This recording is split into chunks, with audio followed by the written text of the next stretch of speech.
Good morning, friends.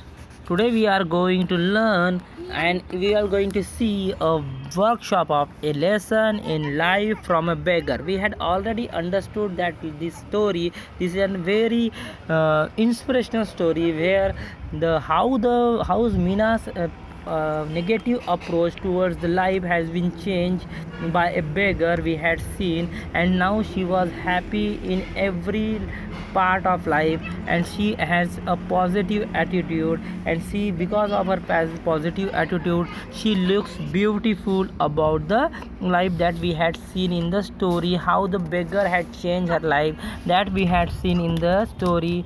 And now we are going to see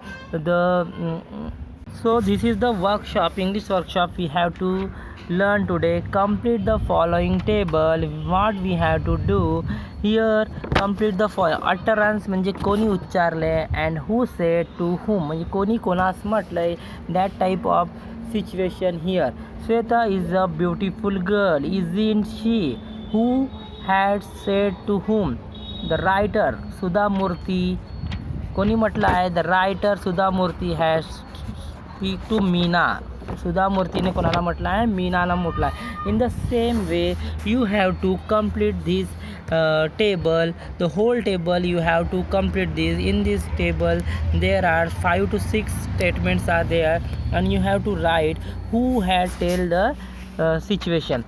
Second question here, state whether the following statements are right or wrong. Correct the right wrong ones. म्हणजे इथे तुम्हाला पाहायचं आहे की कोणतं statement बरोबर आहे आणि चुकीचं आहे, आणि जर चूक असेल त्याला बरोबर करायचं आहे. ठीक आहे. The author and Meena were great enemies. एनिमीचं दुश्मन होते का? No, it is wrong statement.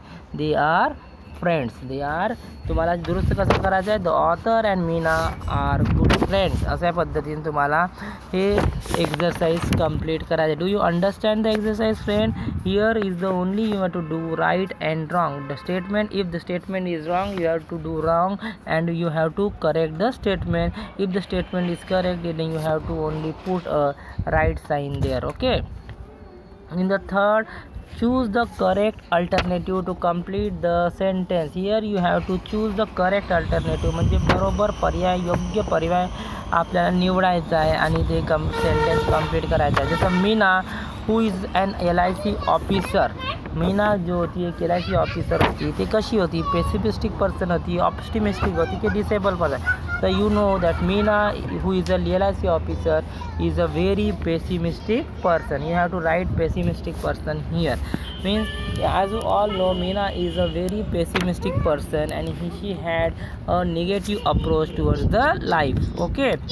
After that, fourth exercise, how did the beggar change Meena's attitude? This is a web diagram. How did the beggar change Meena's attitude? Discuss with your partner and complete the web. आपल्या पार्टनरसोबत discuss करायचं आणि हे जो web आहे याला complete करायचं आहे. वेबमध्ये काय?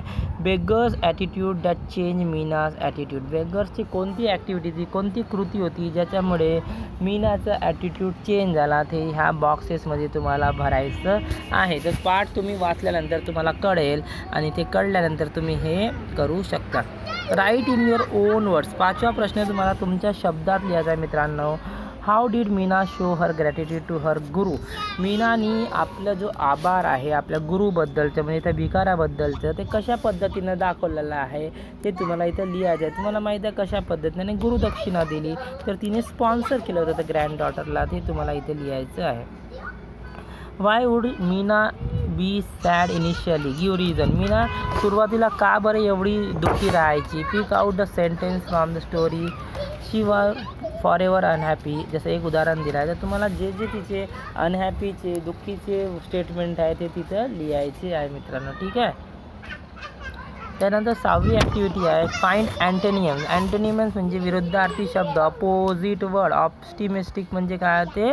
पेसिमिस्टिक. ऑप्टिमिस्टिक म्हणजे काय ते? पेसिमिस्टिक. ते तुम्हाला लिहायचं आहे. ड्रिझल, न्यू, लाय, हे सगळ्याचे तुम्हाला काय करायचं आहे? अँटोनियम्स तयार करायचे आहे. तर go through the points Meena encounter with the beggar. तुम्हाला मीनाचं त्या बेगरसोबत झालेलं जे सामना आहे त्याच्याबद्दल लिहायचं आहे. With the beggar and transport the complete. आणि कशा पद्धतीने तिच्यामध्ये पूर्ण बदल घडून आला ते त्याची स्टेप लिहायची. The sequence of events are jumbled up below. जे सिक्वन्स आहे ते काय झालं आहे इथं जम्बल्ड ऑर्डरमध्ये दिलं आहे, म्हणजे खाली वर उतारात दिलेलं आहे. तुम्हाला त्याला अरेंज करायचं आहे जसे जसे ते त्याच्यामध्ये घडलेलं आहे. Arrange the events according to the occurrence, म्हणजे जसे जसे ते स्टोरीमध्ये घडलेलं आहे त्या पद्धतीने तुम्हाला ते काय करायचं आहे लावायचं आहे. त्याला नंबर द्यायचा आहे मित्रांनो. जसं इथं I saw from the window the beggar and the younger playing on the ground. म्हणजे it took 2 years to change they enjoyed playing in the rain as if they were in paradise. I decided to change using the role on seeing them so very happy I felt ashamed. तर याच्यानंतर दुसरा number हे येईल मित्रांनो. ठीक आहे, तर तिसरं चौथं पाचवं तुम्ही कंप्लीट करायचं. तर अशा पद्धतीने तुम्हाला सगळ्या ॲक्टिव्हिटी कंप्लीट करायचं आहे. तर लेसन कळल्यानंतर तुम्ही योग्य पद्धतीने ह्या ॲक्टिव्हिटी कंप्लीट करू शकता. आणि जर स्टोरी समजली नसेल तर पुन्हा स्टोरी वाचा आणि ह्या सगळ्या ॲक्टिव्हिटी कंप्लीट करण्याचा प्रयत्न करा. धन्यवाद.